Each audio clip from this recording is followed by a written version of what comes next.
Olá, seja bem-vinda, seja bem-vindo ao Sessão Aberta, o podcast do Ministério Público Federal em São Paulo.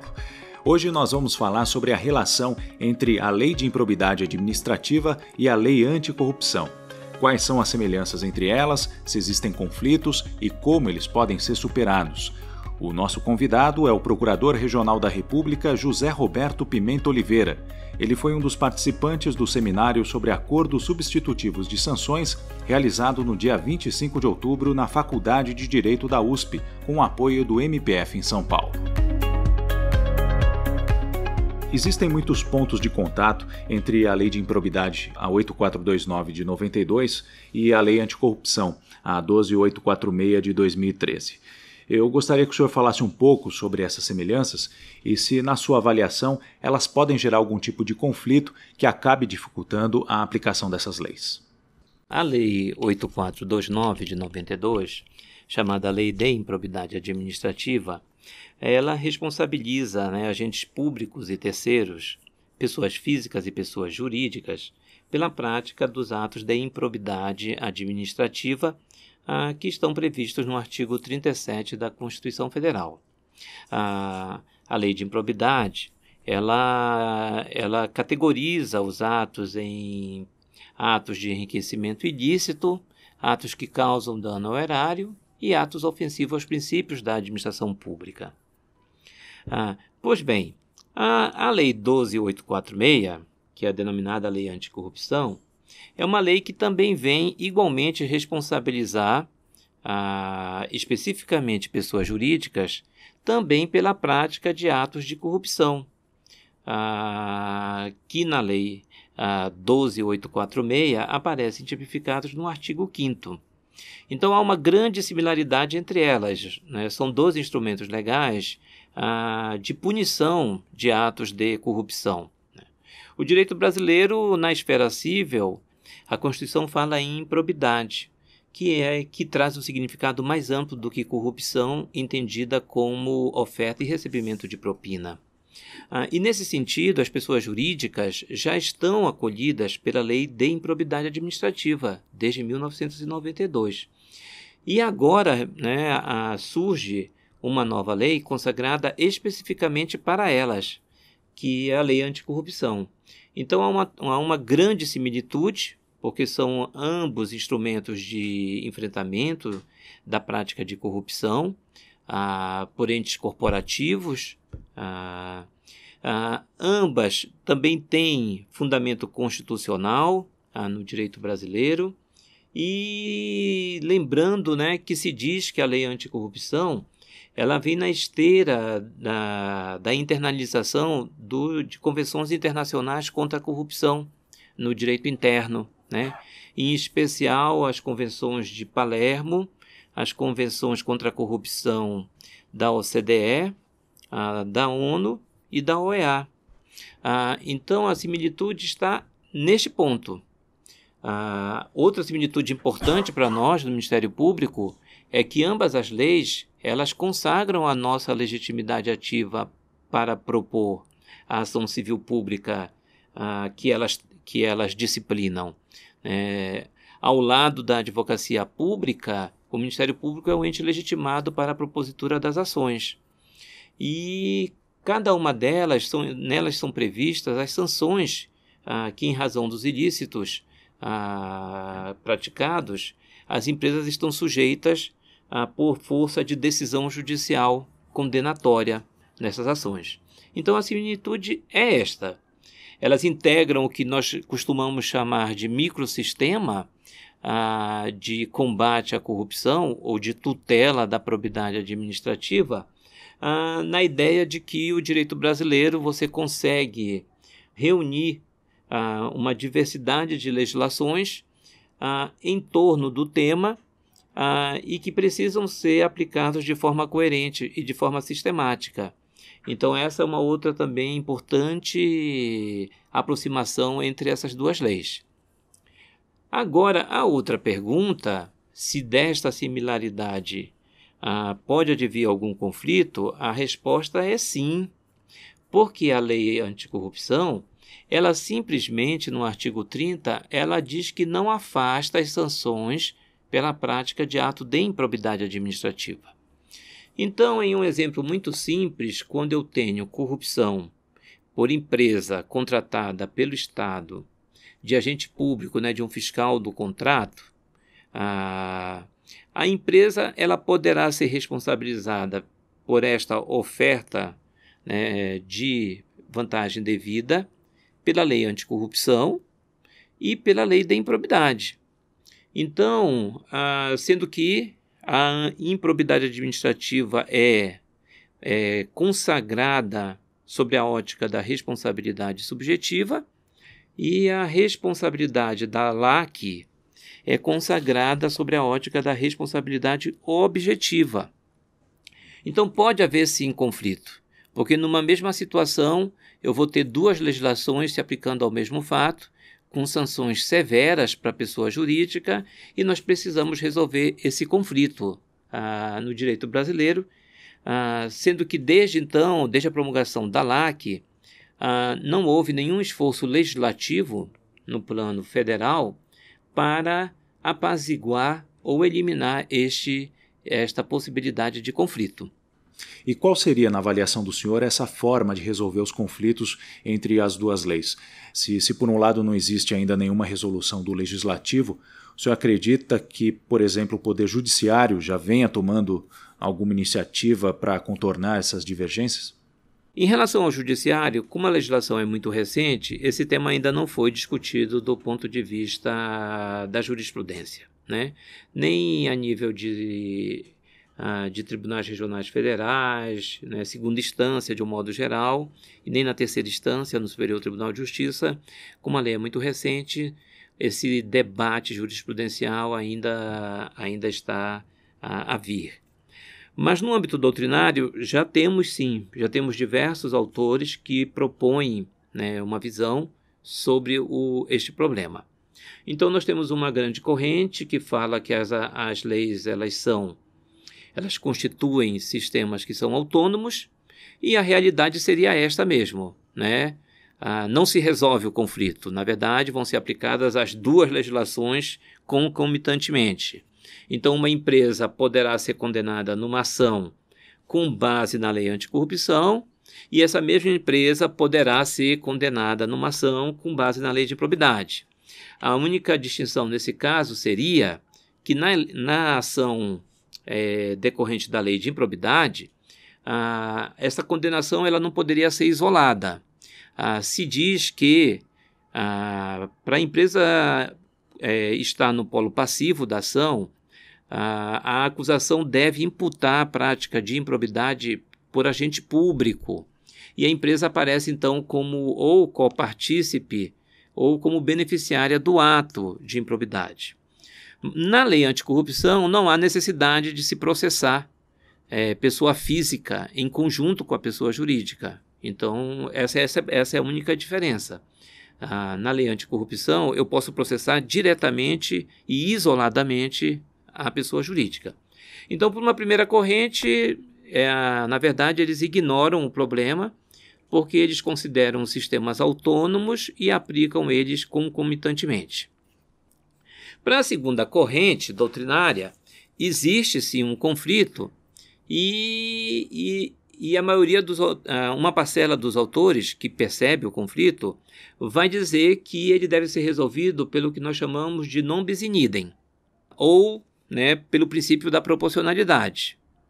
Então vai se verificar, por exemplo, a questão das multas de ambas as leis, as penalidades de interdição de direito de ambas as leis, em relação à pessoa jurídica, para se ter um critério de valoração, e se na somatória disso tudo houver excesso punitivo, o princípio da proporcionalidade seria um caminho para resolver esse conflito, né? O judiciário, ao julgar a demanda, deveria cumprir com o princípio da proporcionalidade e, portanto, fazer uma redução de punição em cada caso, em relação a cada fato, nessas ações. A outra corrente afirma que as duas leis, elas na verdade estão no mesmo sistema de responsabilidade, né? Então, a outra corrente afirma que a LAC ela é um desdobramento do mesmo domínio punitivo da improbidade. Então, foi a União legislando a Lei 8429, lá em 92, e agora a União legislando na 12846, no mesmo domínio punitivo, com fundamento no artigo 37, parágrafo 4º da Constituição. Eu acho que esse entendimento é o mais adequado, porque com isso você consegue compatibilizar muitos outros problemas que decorrem da separação entre as duas leis. Então, para mim, essa é a melhor possibilidade. O legislador, ao editar 12846, na verdade, ele deveria ter feito uma grande revisão da lei de improbidade e incorporado nela todo o regime que ele inovou em relação às pessoas jurídicas, porque a lei geral, na verdade, ela é muito breve, né? Ela é muito abreviada no tema da responsabilidade da pessoa jurídica. E o legislador federal poderia ter feito essa reforma naquele texto, mas ele optou por criar uma nova lei. Então, o fato de ele ter criado uma nova lei não significa que está fora do sistema de improbidade administrativa. Então, eu vejo que essa terceira corrente, em face do direito positivado, deve ser o melhor caminho para superar esses conflitos, né, que derivam agora da promulgação e da vigência da LAC e da LIA no mesmo sistema. A lei anticorrupção é onde se estabelece a possibilidade dos acordos de leniência. O senhor avalia que, após 6 anos de vigência da lei, a adoção dos acordos de leniência é algo que tende a ser um ponto pacífico entre os operadores do direito, ou ainda há aspectos desses acordos que podem ser aperfeiçoados? É importante dizer que a LAC ela prevê o acordo de leniência e automaticamente ela prevê para o campo de aplicação dela, né? Então não há nenhuma disposição na LAC que se faz referência à lei de improbidade administrativa para estender os efeitos do acordo de leniência para a lei de improbidade administrativa. Lembrando que o artigo 30 da LAC até diz, né, que a LAC não afasta a aplicação da lei de improbidade administrativa. Então surge um grande problema. De um lado eu tenho uma lei que prevê responsabilidade objetiva e possibilidade de celebração de acordos com as pessoas jurídicas, né?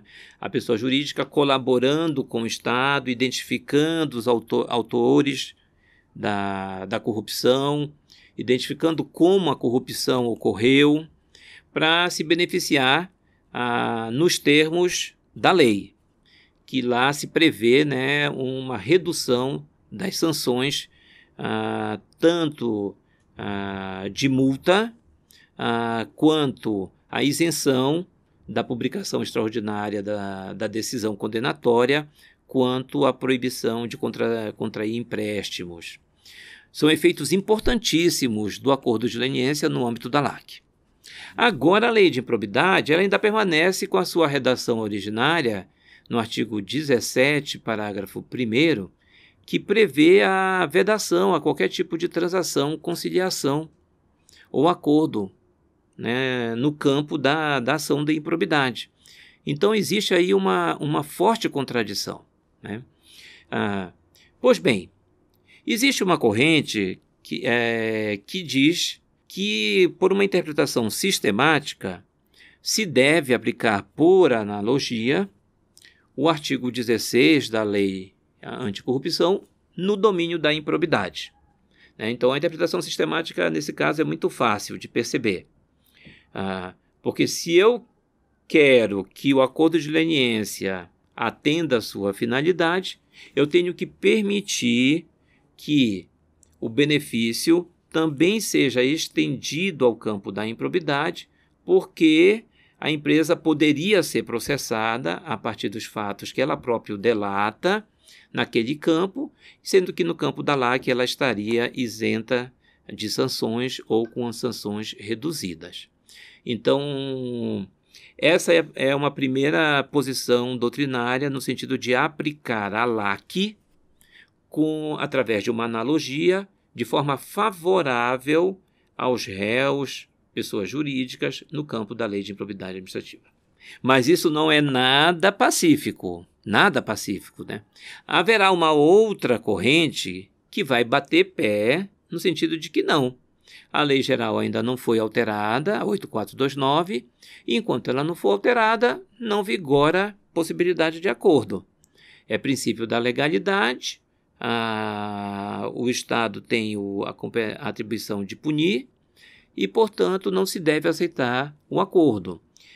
Eu digo que essa posição é importante porque existem, no campo da aplicação da LIA, diversas advocacias públicas, inclusive, que entendem que vigora o princípio da legalidade, né? Que já se manifestaram mediante pareceres em unidades federativas, afirmando que na lei geral de improbidade não cabe acordo.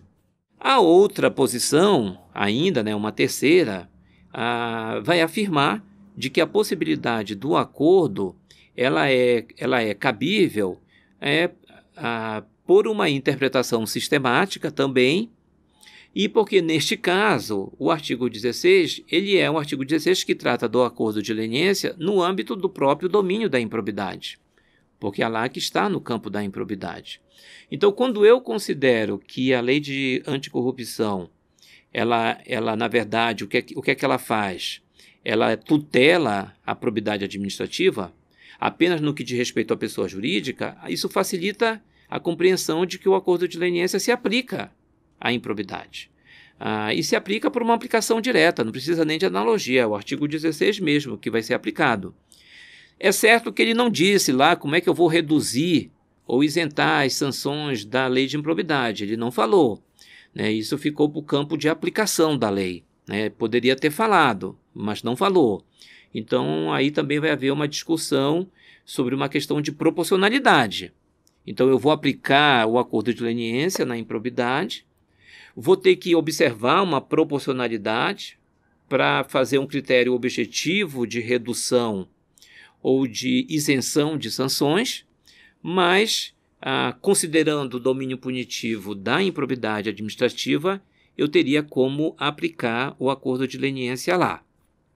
Agora, eu também quero destacar que há uma interpretação no sentido de que acordo de leniência mesmo seria só aquele da LAC.